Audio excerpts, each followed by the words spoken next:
ഓർഗനോയിഡുകളും 3D പ്രിന്റിംഗും. ഓർഗനോയിഡുകൾ എന്നത് ലാബിൽ വളർത്തുന്ന ചെറുതും ത്രിമാന രൂപത്തിലുള്ളതുമായ ടിഷ്യൂ മാതൃകകളാണ്. രോഗങ്ങളെപ്പറ്റി പഠിക്കാനും പുതിയ മരുന്നുകൾ പരീക്ഷിക്കുവാനും പുനരുൽപാദന ചികിത്സകൾ വികസിപ്പിക്കാനും ഇത് സഹായിക്കുന്നു. നിലവിൽ ദാതാക്കളുടെ കുറവ്, അണുബാധ, പുതിയ അവയവം നിരസിക്കാനുള്ള ശാരീരിക പ്രവണത എന്നിവ അവയവമാറ്റ ശസ്ത്രക്രിയയിലെ വലിയ വെല്ലുവിളികളാണ്. ഈ വെല്ലുവിളികളെ മറികടക്കാൻ സഹായിക്കുന്ന ഒരു സാങ്കേതിക വിദ്യയാണ് അവയവങ്ങളുടെ 3D പ്രിന്റിംഗ്. MRI അല്ലെങ്കിൽ CT സ്കാൻ ഉപയോഗിച്ച് അവയവങ്ങളുടെ രൂപരേഖകൾ ശേഖരിക്കുന്നു. ഈ രൂപരേഖകളും ബയോ ഇങ്കുകളും ജീവനുള്ള കോശങ്ങൾ, മറ്റ് ജൈവ വസ്തുക്കൾ, വളർച്ചാ ഘടകങ്ങൾ മുതലായവ ഉൾപ്പെടുന്നത് 3D പ്രിന്ററിലേക്ക് നൽകുന്നു. ബയോ ഇങ്കുകൾ ഉപയോഗിച്ച് 3D ബയോ പ്രിന്റർ അവയവ മാതൃകകൾ നിർമ്മിക്കുന്നു. ഈ സാങ്കേതിക വിദ്യ ഭാവിയിൽ അവയവമാറ്റ ശസ്ത്രക്രിയയിൽ വലിയ ചലനങ്ങൾക്ക് കാരണമായേക്കാം. പരിസ്ഥിതി സംരക്ഷണത്തിന് സാങ്കേതിക വിദ്യ സാധ്യതകൾ. ആവാസ വ്യവസ്ഥയുടെയും ജൈവ വൈവിധ്യത്തിന്റെയും സംരക്ഷണത്തിന് ഉതകുന്ന നിരവധി ജീവശാസ്ത്ര സാങ്കേതിക വിദ്യകൾ വികസിപ്പിച്ചിട്ടുണ്ട്. ചുവടെ നൽകിയിട്ടുള്ള ചിത്രങ്ങളും വിവരങ്ങളും വിശകലനം ചെയ്ത് പരിസ്ഥിതി സംരക്ഷണത്തിന് സാങ്കേതിക വിദ്യകൾ എങ്ങനെയെല്ലാം പ്രയോജനപ്പെടുത്താം എന്നതിനെപ്പറ്റി കുറിപ്പ് തയ്യാറാക്കുക. വന്യമൃഗ ട്രാക്കിംഗ് സെൻസറുകൾ. വന്യമൃഗങ്ങളുടെ ചലനം, പെരുമാറ്റം, സ്ഥാനം എന്നിവ നിരീക്ഷിച്ച് സംരക്ഷണം തന്ത്രങ്ങൾ ആസൂത്രണം ചെയ്യാൻ വന്യജീവി സംരക്ഷകരും ഗവേഷകരെയും സഹായിക്കുന്നു. ആഗോള ജൈവ വൈവിധ്യ ഡാറ്റാ സെന്ററുകൾ. ഉപഗ്രഹ റിമോട്ട് സെൻസിംഗ്, ശബ്ദ വിശകലനം, ക്യാമറ ട്രാപ്പുകൾ തുടങ്ങിയവ ഉപയോഗിച്ച് ജൈവ വൈവിധ്യത്തെക്കുറിച്ചുള്ള വിവരങ്ങൾ ശേഖരിക്കുന്ന സാങ്കേതിക വിദ്യ. Cryo preservation. വളരെ താഴ്ന്ന താപനിലയിൽ -196°C ജീവനുള്ള കോശങ്ങളെയും കലകളെയും അവയവങ്ങളെയും സംരക്ഷിക്കുന്ന പ്രക്രിയ. വൈദ്യശാസ്ത്രം, കൃഷി, ഗവേഷണം തുടങ്ങിയ മേഖലകളിൽ ദീർഘകാല സംഭരണത്തിനായിട്ട് ഇത് പ്രയോജനപ്പെടുത്തുന്നു. Cryo preservation -196°C. Bio remediation. മണ്ണ്, ജലം, വായു തുടങ്ങിയ മലിനമായ ചുറ്റുപാടുകളിൽ നിന്ന് മാലിന്യങ്ങൾ നീക്കം ചെയ്യാൻ സൂക്ഷ്മാണുക്കളെയും സസ്യങ്ങളെയും ഉപയോഗിക്കുന്നു. ഇത് മാലിന്യങ്ങളെ ദോഷകരമല്ലാത്ത സംയുക്തങ്ങളാക്കി മാറ്റുന്നു. മലത്തെയും മരുന്നാക്കുന്ന ശാസ്ത്രം. നമ്മുടെ ശരീരത്തിൽ നമുക്ക് വേണ്ടി പണിയെടുക്കുന്ന കോടാനുകോടി സൂക്ഷ്മജീവികളെ കുറിച്ച് നമുക്കറിയാം. അതിൽ മുഖ്യ ഇനം ബാക്ടീരിയകളാണ്. മരുന്നിനെതിരെ പ്രതിരോധശേഷി നേടിയ ക്ലോസ്ട്രീഡിയം ഡിഫിസിൽ ബാക്ടീരിയ മൂലമുണ്ടാകുന്ന ഗുരുതരമായ കുടൽ അണുബാധകൾക്ക് ആന്റിബയോട്ടിക്കുകൾ ഫലിക്കില്ല. അപ്പോഴാണ് മലം മരുന്നായിട്ട് ഉപയോഗിച്ചുകൊണ്ടുള്ള പുതിയ ചികിത്സ ഫലപ്രദമാകുന്നത്. ഈ ചികിത്സയ്ക്കായിട്ട് ആരോഗ്യവാനായ ഒരു വ്യക്തിയുടെ മലത്തിൽ നിന്ന് ദഹനത്തെ സഹായിക്കുന്ന ഉപകാരികളായ ബാക്ടീരിയകളെ ശേഖരിച്ച് അവയെ ക്യാപ്സ്യൂളുകളിലേക്ക് മാറ്റുന്നു. ഈ പൂപ്പ് പില്ലുകൾ രോഗികൾക്ക് നൽകുമ്പോൾ നല്ല ബാക്ടീരിയകളുടെ എണ്ണം കൂടുകയും ക്ലോസ്ട്രീഡിയം ഡിഫിസിൽ അണുബാധയെ പ്രതിരോധിക്കുവാനും സഹായിക്കുന്നു. ലോകാരോഗ്യ സംഘടന പ്യൂപ്പ് ചികിത്സ അംഗീകരിച്ചു കഴിഞ്ഞു. കേൾക്കുമ്പോൾ വിചിത്രമായി തോന്നാമെങ്കിലും ശാസ്ത്രം അതിൻ്റെ രീതിയിലൂടെ പ്രശ്നപരിഹാരത്തിനായി ഏത് വഴിയും സ്വീകരിക്കുന്നതിൻ്റെ ഉദാഹരണമാണിത്. ജൈവ സാങ്കേതിക വിദ്യയും ജനിതക എഞ്ചിനീയറിംഗും. മനുഷ്യർക്ക് ഉപകാരപ്രദമായ ഉൽപ്പന്നങ്ങളും സേവനങ്ങളും ലഭ്യമാക്കാൻ ജീവികളെയോ അവയുടെ ശരീരഭാഗങ്ങളെയോ ഉപയോഗിക്കുന്ന സാങ്കേതിക വിദ്യയാണ് ജൈവ സാങ്കേതിക വിദ്യ. DNA ഘടന കണ്ടെത്തിയതോടെ ജൈവ സാങ്കേതിക വിദ്യയുടെ വളർച്ചയ്ക്ക് വേഗം കൂടി. ജീനുകളെ കൂട്ടിച്ചേർത്തോ നീക്കം ചെയ്തോ ജീവികളിൽ അഭിലഷണീയ സ്വഭാവങ്ങൾ രൂപപ്പെടുത്തുന്ന സാങ്കേതിക വിദ്യയാണ് ജനിതക എഞ്ചിനീയറിംഗ്. ജനിതക ഘടനയിൽ ഇത്തരത്തിലുള്ള മാറ്റങ്ങൾ വരുത്താൻ കഴിയുന്നതെങ്ങനെയാണ്? ഇതിനായി ചില ജനിതക എഞ്ചിനീയറിംഗ് ഉപയോഗിക്കുന്ന സാങ്കേതിക വിദ്യകൾ പരിചയപ്പെടാം. Recombinant DNA technology. രണ്ടോ അതിലധികമോ വ്യത്യസ്ത ജീവികളിൽ നിന്നുള്ള DNA ഭാഗങ്ങൾ ഒന്നിച്ചു ചേർത്ത് റീകോമ്പിനന്റ് DNA രൂപപ്പെടുത്തുന്ന ജൈവ സാങ്കേതിക വിദ്യയാണ് റീകോമ്പിനന്റ് DNA ടെക്നോളജി. ഇതിന്റെ നിർദ്ദിഷ്ട ജീനിനെ മുറിച്ചെടുക്കുന്ന റെസ്ട്രിക്ഷൻ എൻഡോന്യൂക്ലിയസ് എൻസൈം അഥവാ ജനിതക കത്രിക, രണ്ട് DNA ഭാഗങ്ങളെ കൂട്ടിച്ചേർക്കുന്ന ലിഗ്നേസ് എൻസൈം അഥവാ ജനിതക പശ, ജീനുകളെ വഹിക്കുന്ന വാഹകർ റീകോമ്പിനന്റ് DNA DNA പ്രവേശിക്കുന്ന ആതിഥേയ കോശം എന്നിവ ഉൾപ്പെടുന്നു. ബാക്ടീരിയയിലെ പ്ലാസ്മിഡ്, ചില വൈറസുകൾ എന്നിവയാണ് ജീൻ വാഹകരായിട്ട് ഉപയോഗപ്പെടുത്തുന്നത്. Human genome project. ജീനുകളാണ് നമ്മുടെ സ്വഭാവങ്ങളെയും പ്രവർത്തനങ്ങളെയും നിയന്ത്രിക്കുന്നത്. ഒരു ജീവിയുടെ ജനിതക വസ്തുക്കളുടെ ആകെത്തുകയാണ് ജീനോം. മനുഷ്യന്റെ ജീനോമിൽ ഏകദേശം 300 കോടി DNA ബേസ് ജോഡികളുണ്ട്. മനുഷ്യ ജീനോമിലെ വിവരങ്ങൾ പൂർണ്ണമായി മനസ്സിലാക്കുക എന്ന ലക്ഷ്യത്തോടെ 1990 ആരംഭിച്ച് 2003 പൂർത്തിയായ ഒരു വലിയ ആഗോള ശാസ്ത്രീയ സംരംഭമായിരുന്നു ഹ്യൂമൻ ജീനോം പ്രൊജക്റ്റ്. 2003 പൂർത്തിയായ 1990 ആരംഭിച്ച് 2003 പൂർത്തിയായതാണ് ഈ പ്രൊജക്റ്റ്. DNA ജീനുകളുടെ സ്ഥാനം കണ്ടെത്തുന്ന ജീൻ മാപ്പിംഗ് സാങ്കേതിക വിദ്യയാണ് ഇതിന് സഹായകരമായത്.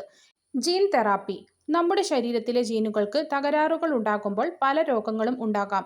തകരാറുകളുള്ള ജീനുകളെ നീക്കം ചെയ്ത് പകരം പ്രവർത്തനക്ഷമമായ ജീനുകളെ കോശത്തിലെത്തിച്ച് രോഗങ്ങളെ ചികിത്സിക്കുന്ന രീതിയാണ് gene therapy. Sickle cell anaemia ഒരു പാരമ്പര്യ രോഗമാണെന്ന് പഠിച്ചിട്ടുണ്ടല്ലോ. ഈ രോഗത്തിന് മുൻപ് ഫലപ്രദമായ ചികിത്സ ഇല്ലായിരുന്നു. എന്നാൽ സിക്കിൾ സെൽ അനീമിയ പൂർണ്ണമായും മാറ്റുന്നതിനായുള്ള ജീൻ തെറാപ്പി ചികിത്സയ്ക്ക് ലോകാരോഗ്യ സംഘടന അംഗീകാരം നൽകി കഴിഞ്ഞു. രോഗിയുടെ വിത്തുകോശങ്ങളിൽ ജനിതക മാറ്റം വരുത്തി ശരീരത്തിലേക്ക് തിരികെ നിക്ഷേപിക്കുന്നതിനാൽ ഈ ചികിത്സാ രീതിയെ ജീൻ തെറാപ്പി എന്നും സ്റ്റെം സെൽ തെറാപ്പി എന്നും വിശേഷിപ്പിക്കുക. സൊമാറ്റിക് ജീൻ തെറാപ്പിയിലൂടെ ആരോഗ്യമുള്ള ജീനുകളെ ശരീരകോശത്തിൽ എത്തിക്കുന്നു. ഉദാഹരണം പേശി, കരൾ, രക്തകോശങ്ങൾ. ഈ ചികിത്സാ രീതിയുടെ ഫലം ചികിത്സിക്കപ്പെടുന്ന വ്യക്തിയിൽ മാത്രമായിരിക്കും. അതായത് ജീൻ മാറ്റങ്ങൾ അടുത്ത തലമുറകളിലേക്ക് കൈമാറ്റം ചെയ്യപ്പെടുന്നില്ല. DNA finger printing. എല്ലാ മനുഷ്യരിലും 99.9% DNA-യും ഒരുപോലെയാണ്. ബാക്കിയുള്ള 0.1% വ്യക്തികൾ തമ്മിൽ വ്യതിയാനങ്ങൾ കാണപ്പെടുന്നു. DNA-യിലെ ന്യൂക്ലിയോടൈഡുകളുടെ ക്രമീകരണം വിശകലനം ചെയ്ത വ്യക്തികളെ തിരിച്ചറിയാൻ സഹായിക്കുന്ന സാങ്കേതിക വിദ്യയാണ് DNA ഫിംഗർ പ്രിന്റിംഗ്. വിരലടയാളവും ഓരോരുത്തർക്കും വ്യത്യസ്തമായിരിക്കുന്നത് പോലെ പ്രസ്തുത ക്രമീകരണവും ഓരോ വ്യക്തിയിലും വ്യത്യസ്തമായിരിക്കും. ഈ സവിശേഷത വ്യക്തികളെ തിരിച്ചറിയാൻ സഹായിക്കുന്നു. വ്യത്യാസങ്ങൾ പ്രധാനമായും കാണപ്പെടുന്നത് പ്രോട്ടീനുകളെ ഉണ്ടാക്കാൻ സഹായിക്കാത്ത ഭാഗങ്ങളിലാണ്. ഈ ഭാഗങ്ങളിൽ ചില DNA ശ്രേണികൾ ആവർത്തിച്ച് കാണാറുണ്ട്. ആവർത്തനങ്ങളുടെ എണ്ണത്തിലും ക്രമീകരണത്തിലും വ്യക്തികളിൽ വ്യത്യാസമുണ്ടായിരിക്കും. മാതാപിതാക്കളും സന്താനങ്ങളും സഹോദരങ്ങളും തമ്മിൽ DNA പാറ്റേണുകൾക്ക് കൂടുതൽ സാദൃശ്യം കാണപ്പെടുന്നു. ബ്രിട്ടീഷ് ജനിതക ശാസ്ത്രജ്ഞനായ സർ അലക് ജെഫ്രി 1984 സെപ്റ്റംബർ 10 ലെസെസ്റ്റർ യൂണിവേഴ്സിറ്റിയിൽ വെച്ച് DNA ഫിംഗർ പ്രിന്റിംഗ് കണ്ടുപിടിച്ചു. DNA ഫിംഗർ പ്രിന്റിംഗ് കണ്ടുപിടിച്ചത് 1984 സെപ്റ്റംബർ 10 ബ്രിട്ടീഷ് ജനിതക ശാസ്ത്രജ്ഞനായ സർ അലക് ജെഫ്രിയാണ്. ഒരു DNA എക്സ്റേ ഫിലിം നിരീക്ഷിക്കുമ്പോൾ വ്യക്തികളുടെ DNA പാറ്റേണുകളിലെ വ്യത്യാസങ്ങൾ അവരെ തിരിച്ചറിയാൻ സഹായിക്കുമെന്ന് അദ്ദേഹം തിരിച്ചറിഞ്ഞു. ഓരോ വ്യക്തിക്കും തനതായ ഒരു DNA പാറ്റേൺ ഉണ്ടെന്നും അത് വിരലടയാളം പോലെ അതുല്യമാണെന്നും അദ്ദേഹം തിരിച്ചറിഞ്ഞു. DNA ഫിംഗർ പ്രിന്റിന്റെ ഉപയോഗങ്ങൾ. കുറ്റവാളികളെ തിരിച്ചറിയാൻ, ജനിതക വൈകല്യങ്ങൾ തിരിച്ചറിയുവാനും പാരമ്പര്യ രോഗങ്ങളെക്കുറിച്ച് പഠിക്കാനും, മാതാപിതാക്കളും കുട്ടികളും തമ്മിലുള്ള ജൈവിക ബന്ധം നിർണ്ണയിക്കാൻ, ഫോസിലുകൾ തിരിച്ചറിഞ്ഞ് വംശപരമ്പര മനസ്സിലാക്കാൻ, അപകടങ്ങളിലോ ദുരന്തങ്ങളിലോ പെട്ടവരെ തിരിച്ചറിയാൻ, വംശനാശ ഭീഷണി നേരിടുന്ന ജീവികളെ ട്രാക്ക് ചെയ്യാൻ. Human microbiome project. മനുഷ്യ ശരീരത്തിൽ വസിക്കുകയും ഇടപഴകുകയും ചെയ്യുന്ന സൂക്ഷ്മാണുക്കളുടെയും അവയുടെ ജീനുകളുടെയും ശേഖരണമാണ് human microbiome. Bacteria, archaea, fungus, വൈറസുകൾ തുടങ്ങിയ സൂക്ഷ്മജീവികളുടെ ഒരു സമൂഹമാണിത്. ശരീരകോശങ്ങളേക്കാൾ 10 മടങ്ങ് സൂക്ഷ്മജീവികൾ നമ്മുടെ ഉള്ളിലുണ്ട്. രോഗപ്രതിരോധം, ദഹനം, വിറ്റമിനുകളുടെ നിർമ്മാണം, ആഗിരണം തുടങ്ങി ഒട്ടേറെ സേവനങ്ങൾ അവ നമുക്ക് തരുന്നു. അവയെക്കുറിച്ച് അറിവ് വികസിപ്പിക്കുന്നതിനായി 2007 അമേരിക്കയിലെ നാഷണൽ ഇൻസ്റ്റിറ്റ്യൂട്ട് ഓഫ് ഹെൽത്ത് ആരംഭിച്ച പദ്ധതിയാണ് ഹ്യൂമൻ മൈക്രോബയോം പ്രൊജക്റ്റ്. 2007 ആരംഭിച്ചത്. മനുഷ്യ ശരീരത്തിൽ കോശങ്ങൾ മാത്രമല്ല കോടിക്കണക്കിന് സൂക്ഷ്മജീവികളും അടങ്ങിയിട്ടുണ്ടെന്നും അവയുടെ സഹവർത്തിത്വവും ജീവന്റെ സുസ്ഥിതിക്കും അത്യന്താപേക്ഷിതമാണെന്നും HMP തെളിയിച്ചു. രോഗകാരണം രോഗാണു മാത്രമല്ലെന്നും ശരീരത്തിലെ സൂക്ഷ്മജീവികളുടെ സന്തുലിതാവസ്ഥയിലുണ്ടാകുന്ന മാറ്റങ്ങളും രോഗാവസ്ഥയിലേക്ക് നയിക്കുമെന്നും അത് വെളിപ്പെടുത്തി. വൈറസ് ശരീരത്തിൽ പ്രവേശിച്ച് ആതിഥേയ കോശങ്ങളുടെ ജനിതക സംവിധാനം ഉപയോഗിച്ച് പെരുകുന്നു. അങ്ങനെ കോശങ്ങളെ നശിപ്പിച്ച് രോഗമുണ്ടാക്കുന്നു. AIDS, acquired immuno deficiency syndrome. രോഗകാരി ഹ്യൂമൺ ഇമ്മ്യൂണോ ഡെഫിഷ്യൻസി വൈറസ് അഥവാ HIV. ബാധിക്കുന്നത് T ലിംഫോസൈറ്റുകളെയാണ്. വൈറസ് ലിംഫോസൈറ്റുകളെ ആക്രമിക്കുകയും ജനിതക സംവിധാനം ഉപയോഗിച്ച് പെരുകി അവയെ നശിപ്പിക്കുകയും ചെയ്യുന്നു. ഇതുമൂലം ശരീരത്തിന് രോഗങ്ങളെ ചെറുക്കുവാനുള്ള കഴിവ് കുറയുകയും ക്രമേണ എയ്ഡ്സ് എന്ന അവസ്ഥയിലേക്ക് എത്തുകയും ചെയ്യുന്നു. ലക്ഷണങ്ങൾ.